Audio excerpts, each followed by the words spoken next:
The first one is Alice Markey. She's absolutely wonderful. Are you ready for Alice Markey? Please start clapping, start cheering for the wonderful Alice Markey! Hi, Leicester. How are you doing? I'm Alice. Before we get started, I just kind of like to establish a few ground rules for my set, because I think it's really important to, set boundaries.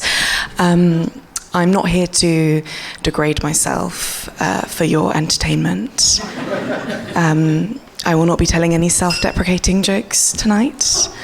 I want to talk about ideas.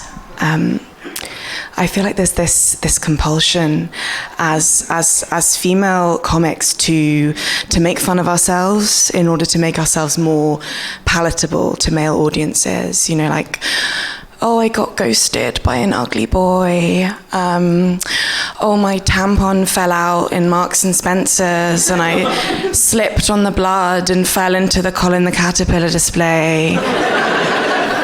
Aren't I a disgusting little worm? No, let's flip the script, ladies, okay? I'm not a victim. I have a loving 5'11" boyfriend who worships me, and a fulfilling job. And why shouldn't I be able to celebrate that with you guys tonight? Thank you. So a little bit more about me. Although I look and sound like a frail rife in a period drama who has 2 lines before dying of consumption, I actually consider myself to be a goth. Spiritually, if not physically. But there's something that really, really grinds my gears as a member of the goth community, and that's when people can't tell the difference between emo and goth, because they're quite different subcultures. But in order to kind of help out any normies in the room who don't know the difference between emo and goth, I've compiled a little list, bear with me, to kind of help you guys out. Okay, so Greg's vegan steak bake is goth, but Greg's vegan sausage roll is emo. Keanu Reeves' paparazzi photos are goth, but Ben Affleck paparazzi photos are emo. Nando's lemon and herb sauce is goth. But Nando's mango and lime sauce is emo. The heart emoji with the arrow through it, that's goth. But the heart emoji with sparkles is emo.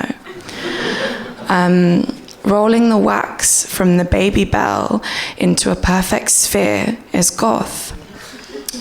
But biting straight through the wax into the cheesy center is emo. So I hope that helped clear things up for you guys. So I'm what's known in the business as LGBT, bisexual to be scientific. And there's a lot of kind of stereotypes about queer women. One of them is that we hate men, we're man haters. Could not be further from the truth. I love men. I think men are very decorative. Really, really passionate about men's mental health, prostate health. I think there's such a, brave vulnerability in wearing a tiny little woolen hat that's rolled up so many times at the brim that the smallest gust of wind could blow it away. It's a fashion choice that I feel like just encapsulates everything that's fragile about modern masculinity, brittle and emotionally devastating, like Timothée Chalamet's performance in Call Me By Your Name. So love men, big fan.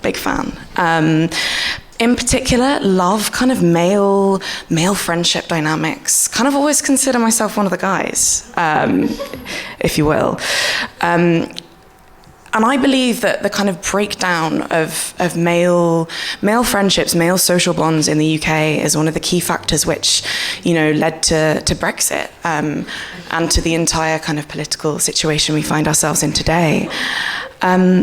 In fact, I believe this breakdown of male social bonds can be traced back to one event in particular.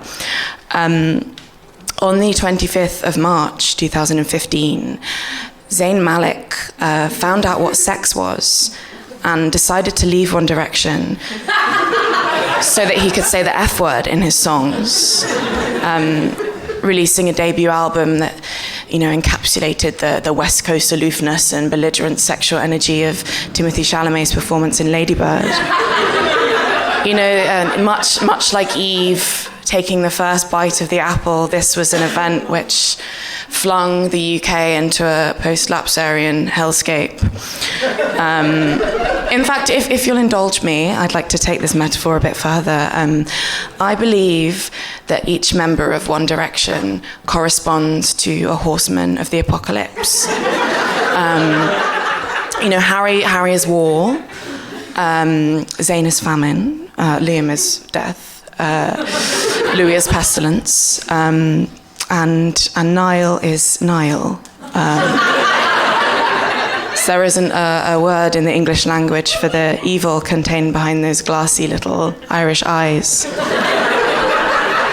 I'm bisexual.